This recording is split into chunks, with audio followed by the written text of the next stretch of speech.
Dentro de Montevideo existen casi 62 barrios. ¿Y por qué digo casi? Porque popularmente hay barrios que existen, mientras que oficialmente estos barrios no existen o están unidos con un nombre en particular. En este video te voy a estar contando por qué no te suscribiste, te voy a estar contando el porqué de los nombres de algunos de los barrios que elegí y algunas características que sobresalen de ellos.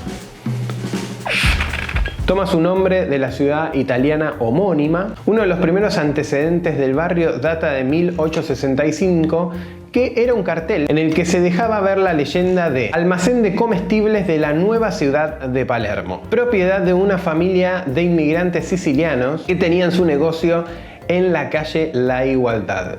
Actualmente es la calle Aquiles Lanza. Tras la abolición de la esclavitud, el barrio fue poblado por un importante número de afro-uruguayos. Como edificaciones importantes tenemos a la Universidad del Trabajo del Uruguay, la sede de la ALADI, la sede de la Unión Postal de las Américas, España y Portugal, la Embajada de Estados Unidos y la Cooperativa de Ayuda Mutua Reus al Sur.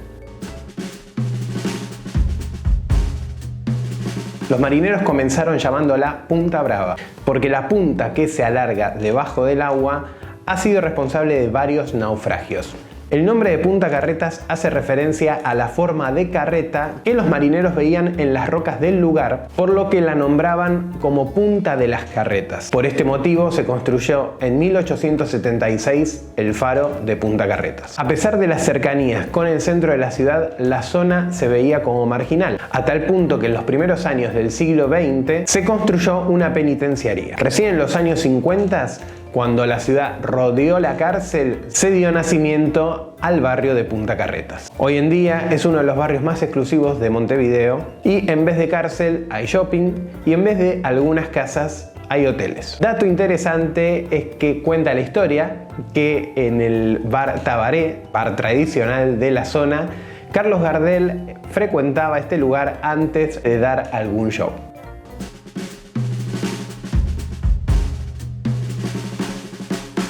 A comienzos del siglo XIX, esta zona era utilizada por lavanderas que hacían pequeños pozos junto a un cauce de agua dulce que luego se lo denominó Arroyo de los Pocitos. Luego de varios pasamanos de tierra entre militares y estancieros, la nueva localidad fue fundada en 1886 bajo el nombre de Nuestra Señora de los Pocitos. Dato interesante, a mí personalmente me apasiona, es que la primera línea de tranvías eléctricos de Montevideo fue inaugurada por la firma británica La Comercial en 1906 en un trayecto que unía Aduana y Pocitos.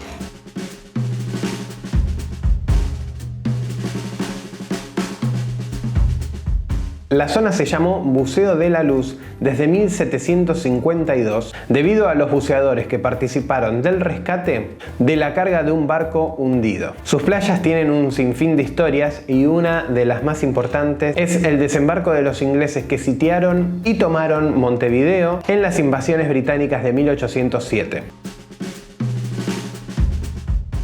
La denominación manga se cree que proviene del apócope de la voz manganga, que significaba el pago. Como dato histórico interesante, hasta los primeros años de este siglo subsistieron varias mangueras de piedra de antiguos pobladores que se consideraban que eran obras militares de la época de Artigas y que habrían sido construidas para frenar el avance portugués. ¿Te está gustando lo que estás viendo? Bueno, déjame tus comentarios pidiendo la parte 2, suscríbete al canal y déjale un like al video si te gustó. Pensemos en un Montevideo que no es la ciudad que conocemos hoy, sino en una ciudad colonial y amurallada. Y pensemos que la zona de Peñarol no tenía nombre y lo único que había eran campos con chacras. Juan Bautista Croza, oriundo del pueblo Pinerolo, piamontés, obviamente italiano, instaló su pulpería en 1776 en donde hoy está la intersección de Coronel Raíz y la Ruta 102. Croza se puso como apodo su lugar de origen, que en piamontés se pronuncia Pinareul y que el habla popular finalmente lo terminó de deformar en Peñarol. En aquella época las pulperías fueron lugares de encuentro y de referencia para viajeros y vecinos, lo que produjo que se designase informalmente al negocio y a la zona como Peñarol. Un siglo después de la muerte de Croza, en 1890, se instalaron los talleres ferroviarios ingleses. En 1891 comenzaría a funcionar el taller y la estación, dando lugar a numerosas construcciones y generando un enclave industrial, creando así un barrio más de Montevideo.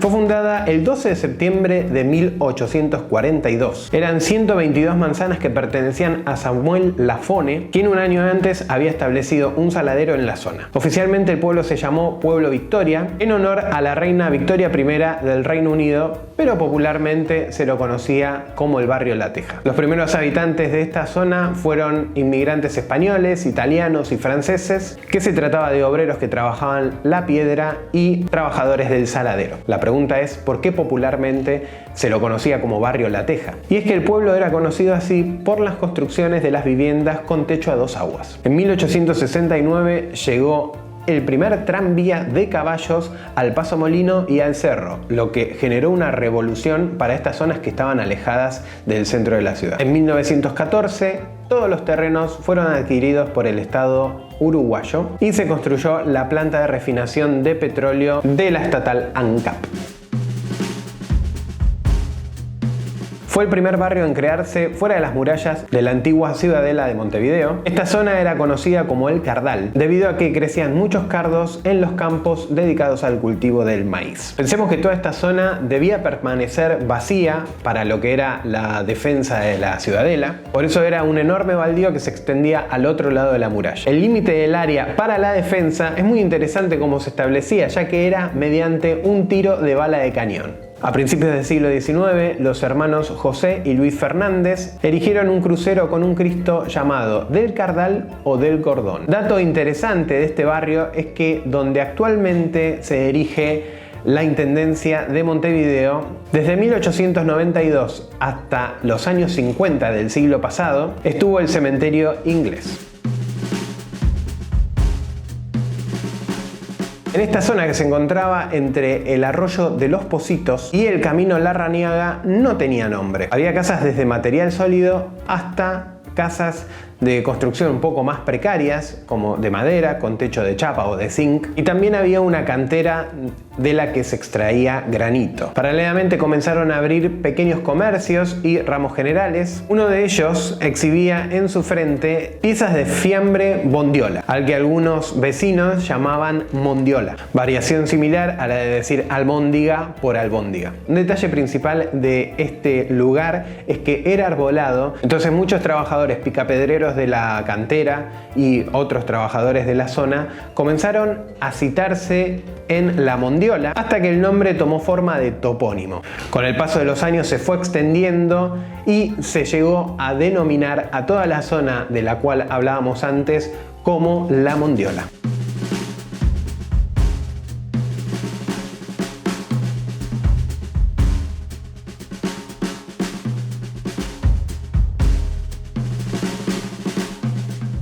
Se relaciona directamente con las fuentes y pozos que existían en esta zona. La fuente que se destacaba era la llamada aguada de los navíos, mientras que el pozo más importante era el de los manantiales. Los fuentes y pozos de este sector fueron sumamente importantes para el desarrollo del comercio y la vida del Montevideo de aquella época. Se evidenció más aún en 1807, cuando los ingleses sitiaron y tomaron el lugar, dejando sin agua a los montevideanos. En la actualidad podemos ver importantes construcciones como el Palacio Legislativo y la Estación Central General Artigas.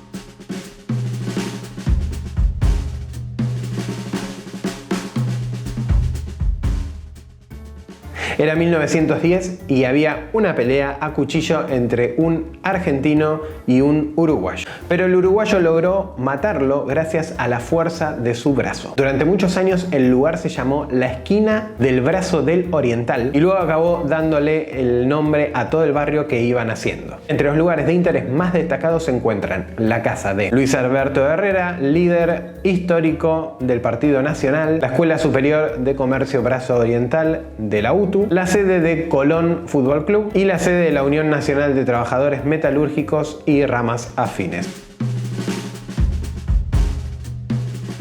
Te espero en el próximo video.